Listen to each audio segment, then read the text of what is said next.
Un jour, un homme était tourmenté.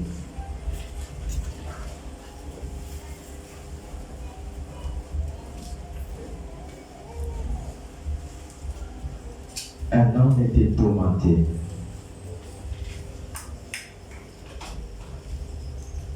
Et cet homme était Nicodème. Il n'arrivait pas à dormir.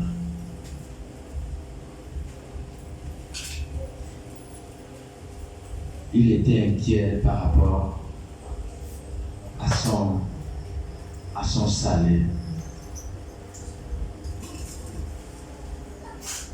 Et ce même jour, il a eu l'insomnie.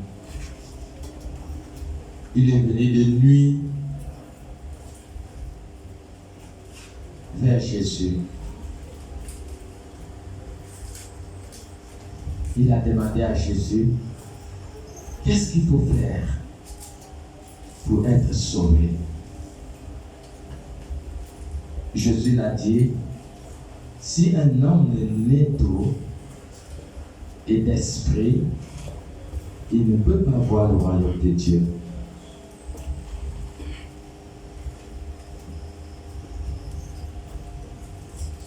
Voilà l'inquiétude d'un homme. Et Jésus a enseigné à Nicodème ce jour que ce n'est que par la nouvelle naissance qu'on peut être citoyen du royaume de Dieu. Est-ce que c'est la préoccupation de quelqu'un dans ces lieux ce matin? Est-ce que quelqu'un se préoccupe si tu es sauvé ou pas? Est-ce que lorsque tu fais la biographie de ta vie, quand tu examines ta vie, est-ce que tu peux conclure que tu es sauvé?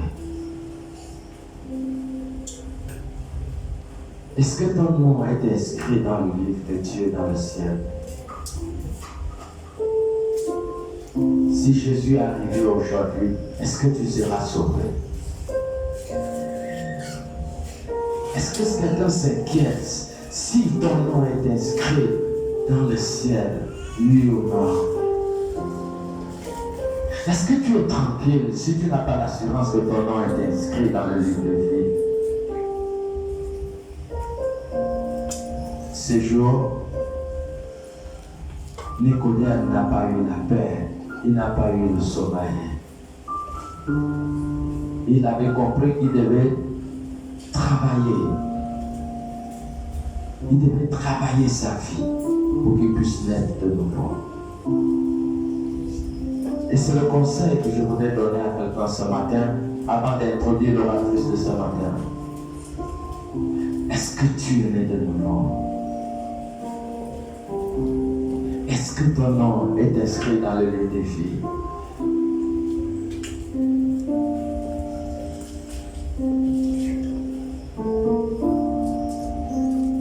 Pourquoi venir à l'église en vain? Pourquoi chanter en vain?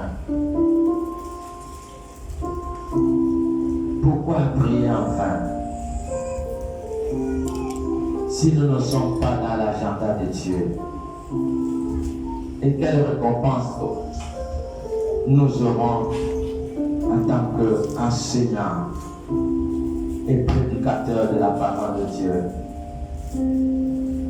Est-ce que tu as réfléchi?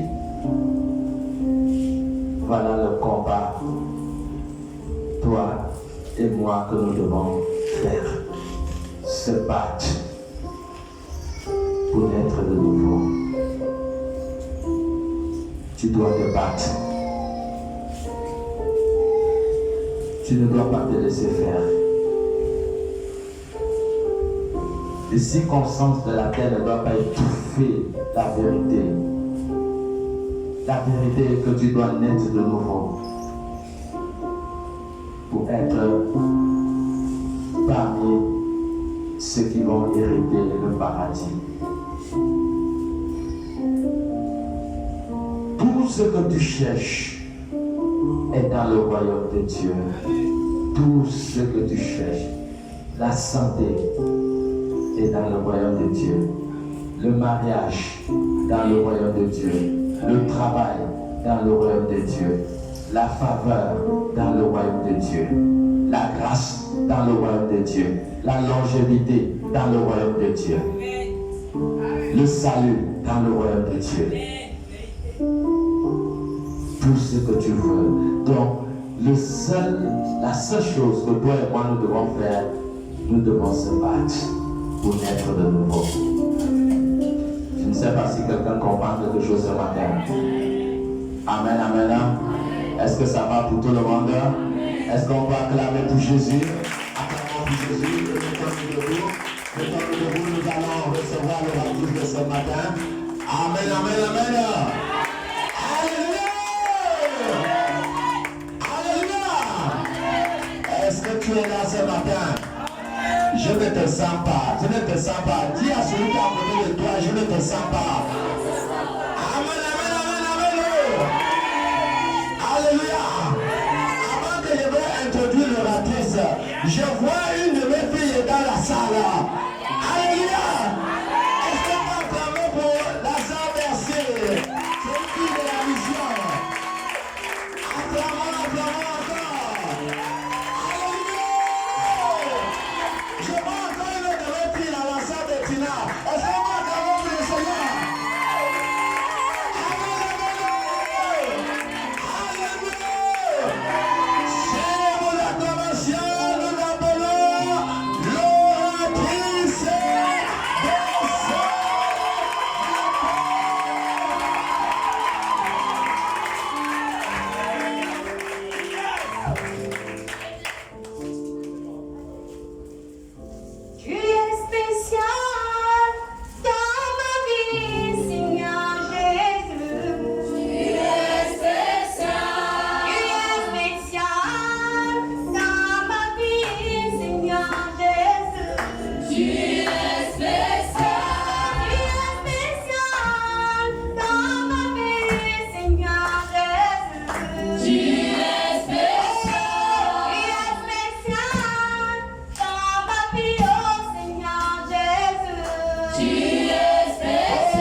Sois la bienvenue dans la maison de Dieu ce matin.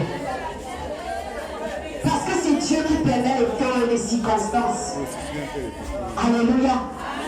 Assieds-toi royalement dans la maison de Dieu.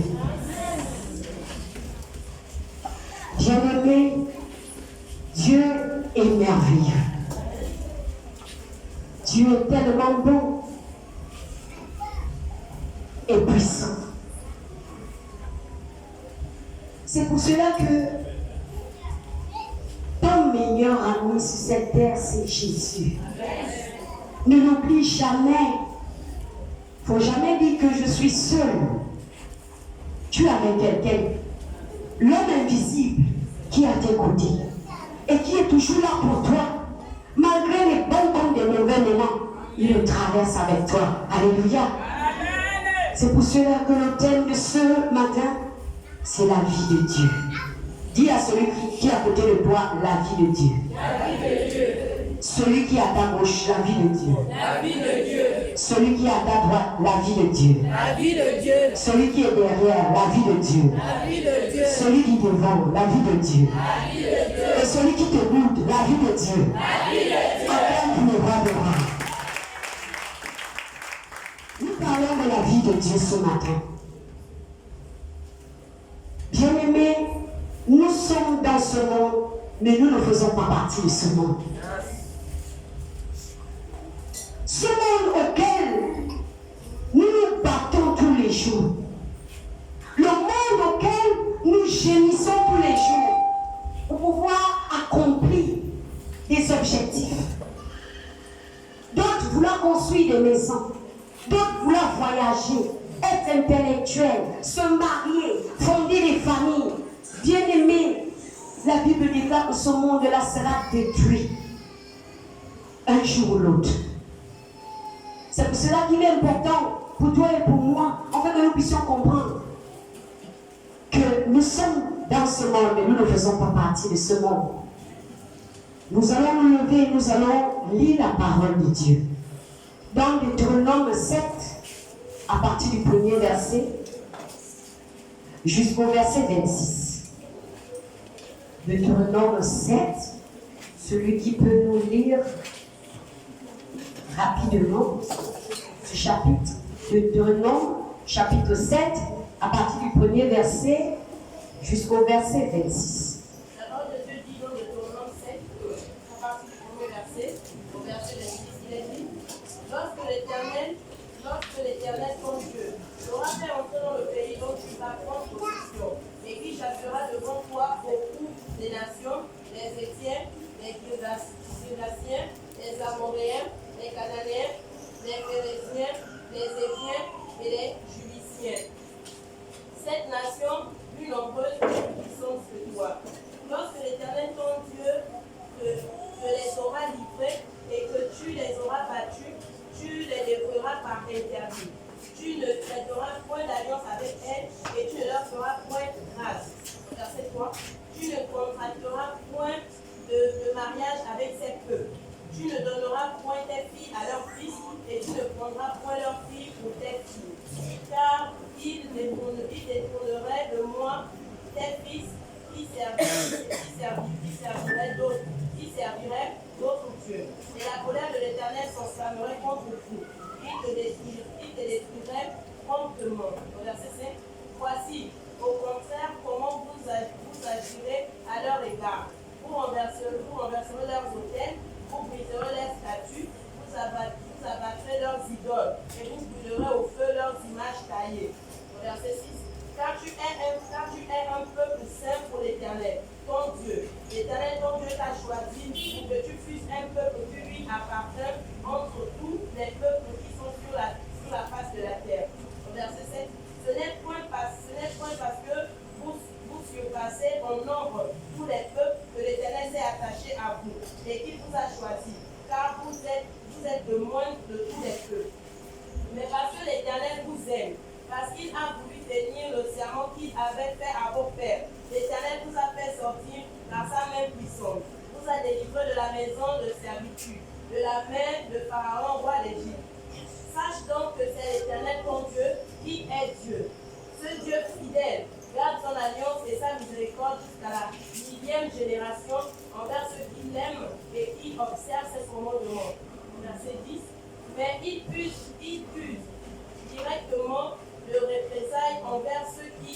haïssent, et il les fait périr. Il ne diffère point envers celui qui le hait. Il use directement de représailles. Verset 11.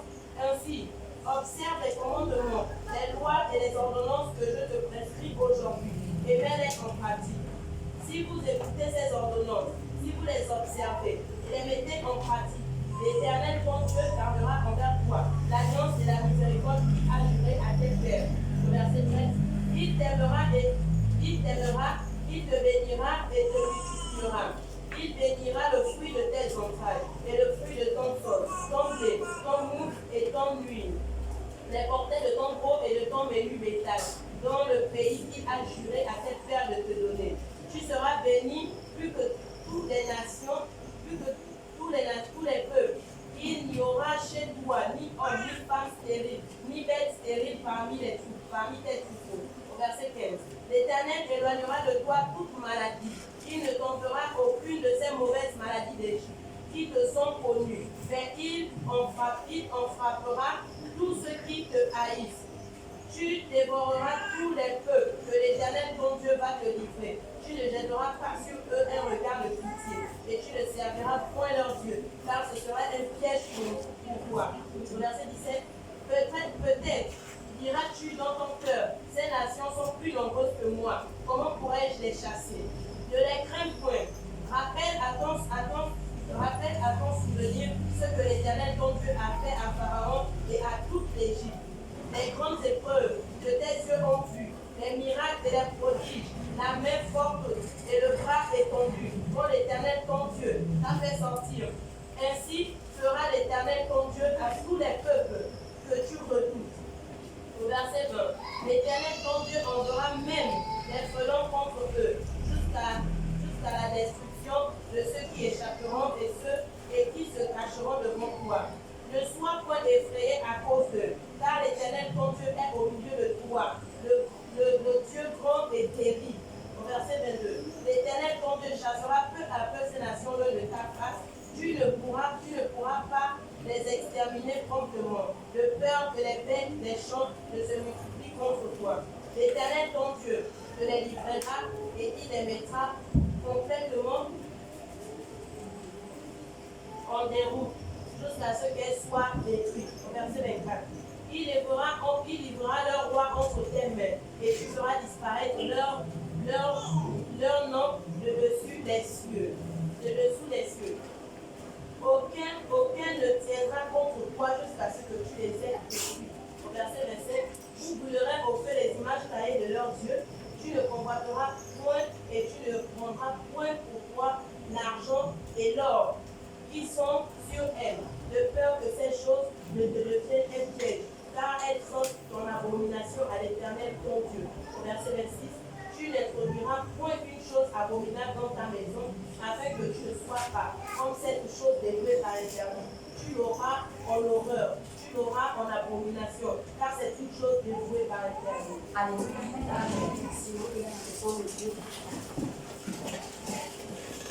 Voilà le Dieu de gloire, le Dieu puissant, le Rédempteur qui t'a enlevé du monde, qui m'a enlevé du monde et qui nous a accordé la grâce d'être ses élus. La Bible dit que ce n'est pas parce qu'on était plus nombreux que ces peuples qui nous a choisis. Nous sommes même les moindres nombres de ce peuple-là. Mais la Bible dit que lorsque l'Éternel t'aura délivré de tous les attaques, des liens familiaux, des liens ancestrales, des divinités, des principautés, des esprits méchants de ta famille, lorsqu'il n'aura chassé toutes ces choses et t'amené dans la maison de Dieu, la Bible dit que voilà la manière dont tu vas te comporter. Voilà la manière dont tu seras vis-à-vis de la personne de Christ. Bien-aimés, ce matin, nous parlons de la vie de Dieu. Et Dieu a sa manière de vivre. Que toi et moi, nous devons vraiment prendre cela au sérieux. Dieu a une manière différente de vivre qui est à la loi mondaine auquel nous revenons. Et c'est pour cela qu'il pouvait dire ici là que lorsque l'Éternel ton Dieu t'aura livré et que tu l'auras abattu, tu les dévoreras par interdit. Tu ne traiteras point d'alliance avec elles et tu ne leur feras point grâce. Ça veut dire que tu ne peux pas faire que ce que tu as laissé, tu retournes encore dans ça. Alléluia. Le chien, c'est celui qui fait, lorsqu'il a vomi, il retourne, il mange ses vomis. Dieu dit, son peuple n'est pas ici. Le peuple de Dieu, c'est un peuple à part. C'est un peuple qui est prêt pour emprunter le voyage céleste. Bien-aimé, le ciel n'est pas facile. Celui qui te dit que le ciel est facile, te ment. Celui qui te dit que le paradis, on peut l'acheter. Bien-aimé, même les présidents devaient acheter le ciel. Mais le ciel est contraire à tout ce que nous pouvons voir dans ce monde. Bien-aimé, le Dieu Tout-Puissant dit, il parle à toi et à moi. Il dit, tu ne contracteras point de mariage avec ce peuple. Tu ne donneras point de filles à leurs fils. Et tu ne prendras point leurs filles à tes fils. Car ils détourneraient de moi tes fils. Comme tes filles qui serviraient d'autres dieux. Et la colère de Dieu s'enflammerait contre vous. Il te détruira promptement. Bien-aimé, si tu es dans ce lieu, c'est parce que Dieu t'a choisi. Dieu ne t'a pas choisi et Dieu ne m'a pas choisi parce que nous le méritons. Dieu nous a choisis parce qu'il nous aime. Et l'amour de Dieu n'est pas dans le désordre. Bien-aimé, la Bible le dit dans Galates 2:20 que si je vis, ce n'est plus moi qui vis, mais c'est Christ qui vit en moi. Mais maintenant, si je vis dans la chair, je ne vis plus pour moi-même, mais je vis par Christ et pour Christ. Donc, bien-aimé, la vie de Dieu est basée sur l'alliance. La vie de Dieu est basée sur alliance. Dieu traite avec alliance. On nous dit bien, est-ce que le monde ne nous enseigne-t-il pas? Le royaume de Dieu est 2 fois plus organisé que le royaume, ce monde. Dieu agit par alliance. Dieu intervient par alliance. Lorsque Dieu t'a amené dans sa présence, lorsqu'il m'a amené, le but, c'est pour tisser alliance avec lui.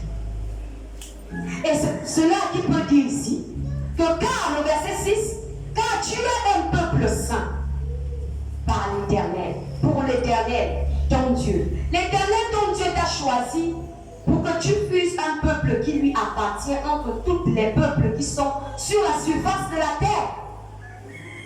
Ce n'est point parce que vous puissiez vous surpasser en nombre tous les peuples que l'Éternel s'attache à vous et qu'il vous a choisi, car vous êtes les moindres de tous les peuples. Mais parce que l'Éternel vous aime, parce qu'il a voulu tenir le serment il a prêté serment. Ça veut dire qu'il a tissé alliance avec Abraham. Bien-aimé, l'alliance d'Abraham continue à parler jusqu'au jour d'aujourd'hui. Peut-être le lieu même où on enterrait Abraham, il n'y a plus les eaux, mais l'alliance continue à parler dans notre génération. Pourquoi? Parce que c'est l'alliance qui parle avec Dieu. Bien-aimé, ne prenons pas la grâce de Dieu comme, je peux dire, comme un vent. Que bon, c'est par grâce que je suis sauvé. Donc je peux vivre comme je veux. C'est par grâce que je suis sauvé. Bien-aimé, ce n'est pas par grâce. La grâce n'est pas comme ça. La grâce de Dieu est bâtie sur l'alliance. L'alliance de Dieu, c'est ce qui parle. Tu peux te retrouver demain après demain au fond du trou. Mais c'est ton alliance qui va crier plus fort au trône de la grâce de Dieu. Et Dieu va envoyer son ange te retirer au fond du trou quand tu te trouves. Demain après demain, le diable peut tourner son regard vers toi et te frapper d'une maladie. Mais c'est ton alliance qui va crier plus fort devant le trône. Et c'est cette alliance-là que le Seigneur va ordonner à l'ange qui a été mandaté pour toi de venir te secourir, de venir te guérir. Donc il est important de ne pas sous-estimer l'alliance avec Dieu. Et l'alliance avec Dieu est entretenue. L'alliance est entretenue. Bien-aimé, l'alliance, c'est l'obligation de deux personnes. Deux personnes qui se mettent, qui se tiennent devant Dieu, devant les hommes pour prêter serment. C'est comme un mariage. Que l'homme et la femme partent devant le maire, devant les hommes. Elle dit je le veux. L'homme dit je le veux. Ça veut dire, la personne, lorsque tu as dit Seigneur Jésus, je t'accepte dans ma vie comme Seigneur et Sauveur, tu as parlé devant les 4 points cardinaux, devant le ciel, devant les anges, devant Satan, devant ses démons, devant le monde entier, bien-aimé, devant le royaume spirituel, le royaume terrestre, le royaume céleste. C'est devant toutes ces caméras spirituelles que tu as dit, je t'accepte Seigneur, comme Seigneur et Sauveur personnel dans ma vie. Je te reçois. Satan, je ne t'appartiens plus. J'appartiens à la grande famille de Christ. Mais bien aimé, ce n'est pas des vaines paroles. Parce que la Bible dit que la parole de Dieu n'est pas de vains discours. Mais c'est une démonstration de puissance de Christ. La vie de Dieu n'est pas bien aimée en parole, mais c'est en acte. La vie de Dieu est visible. C'est visible au travers des fruits. C'est pour cela que la question qui est posée pour toi et pour moi ce matin, c'est où sont nos fruits? Où sont nos fruits? Ce sont les fruits qui vont approuver l'état de l'alliance. Ce sont les fruits qui vont démontrer l'alliance. Est-ce que l'alliance est en bonne foi? Est-ce que l'alliance est en mauvais état? Bien-aimé, quelle est la semence qui est au-dedans de nous? La semence montre le fruit dans le monde visible. Alléluia. Bien-aimé, la semence montre le fruit. Matthieu chapitre 3, le verset 10.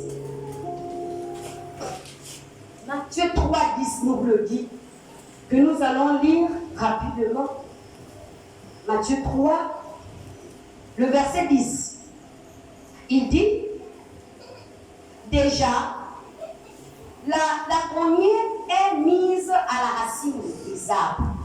Pour tout arbre donc qui ne produit pas de bons fruits, sera coupé et jeté. Tout arbre qui ne porte pas de bons fruits sera coupé et jeté. Et Luc chapitre 3, le verset 9, nous parle de la même chose.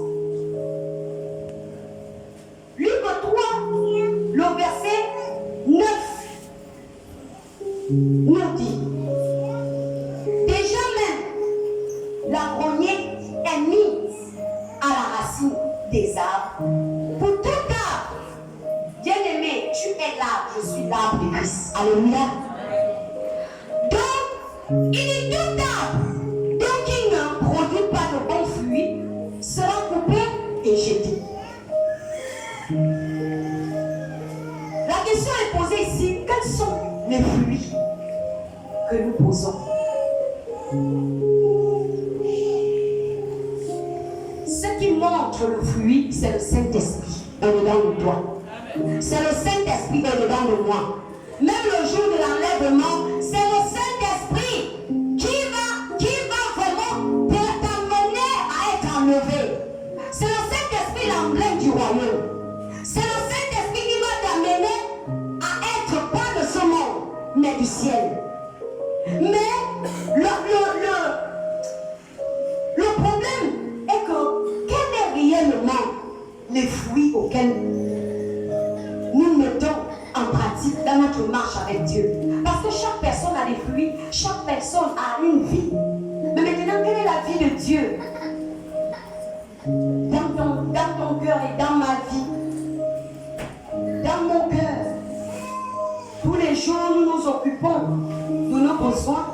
Nous partons au travail, nous nous occupons de nos enfants, nous nous occupons de l'église, nous nettoyons, etc. Nous allons à l'évangélisation.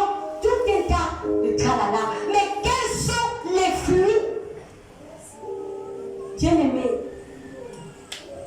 le fruit se trouve dedans de nous. La Bible dit que c'est l'abondance du cœur que la bouche parle. Le fruit se trouve au-dedans de notre cœur. Lorsque Dieu te parle, Dieu me parle, il nous parle par rapport au cœur. C'est bon d'accepter Jésus, de marcher avec lui. Mais c'est bien de marcher avec Dieu dans l'alliance. Et l'alliance est coordonnée selon les fruits. Et le fruit c'est quoi? Le fruit c'est la sainteté de Dieu. Dieu est saint. Il a dit cela dans Deutéronome, nous l'avons si bien lu. Il dit que nous puissions être un peuple saint parce que Dieu est saint. Le peuple de Dieu n'aime pas écouter la sainteté. Le peuple de Dieu aime la prospérité, l'élévation, le mariage, on peut encore dire quoi? Le travail, la promotion. Voilà, là, Dieu est grand, alléluia. Mais lorsque Dieu parle de la sanctification, de la sainteté, ça attriste toujours nos cœurs. Bien-aimés, ça attriste nos cœurs parce que nous nous examinons. Ce matin, toi et moi, amenons notre cœur en cachette, afin de s'examiner. C'est bien beau de chercher le salut des autres, de chercher que les autres soient sauvés. Mais la question est posée ce matin. Est-ce que toi et moi, nous sommes sauvés? Après tout ce parcours, après tout ce qu'on a laissé, tout ce qu'on a abandonné pour Dieu, les noms de bataille que Dieu a livrés pour nous, il y a eu des moments de faiblesse, il y a eu des moments de force, il y a eu des moments où nous sommes tombés, Dieu nous a relevés. Mais est-ce que nous sommes sauvés? Est-ce que toi et moi nous avons le salut?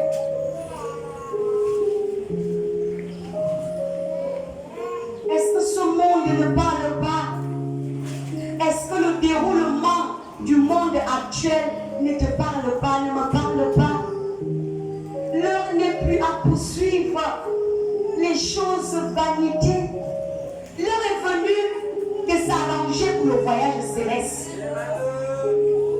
Ma soeur, mon frère, depuis que tu as commencé à chercher le travail, peut-être Dieu t'a donné ce travail, mais tu as eu quoi? Depuis que tu as commencé à demander à Dieu que tu veux fonder une famille, tu veux te marier, d'autres se sont même mariés et d'autres ne sont pas, où ils vivent avec les hommes, mais tu as eu quoi?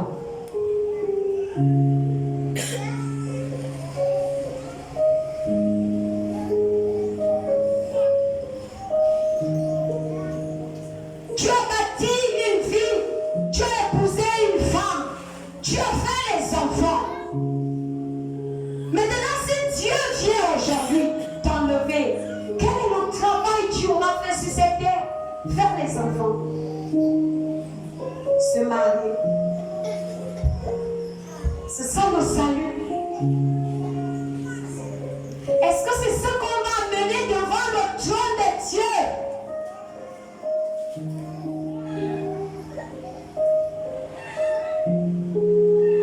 Quelle sera la justification?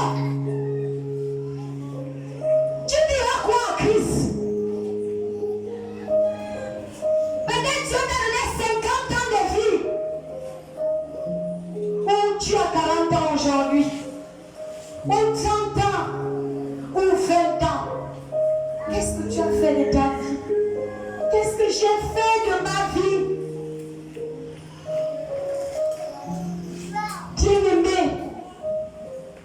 Le Saint-Esprit est en train de parler à ton cœur ce matin. Le Saint-Esprit est en train de parler à mon cœur ce matin. Personne ne connaît ce qui va se passer avant décembre. Personne ne sait ce qui arrive l'année prochaine. Quand les autres, on les met dans un cercueil, toi tu te dis que ton jour ne viendra pas. Si Dieu n'arrive pas tout de suite, bien-aimé, le jour de chacun d'entre nous va arriver. Le grand jour, le jour de rendement de compte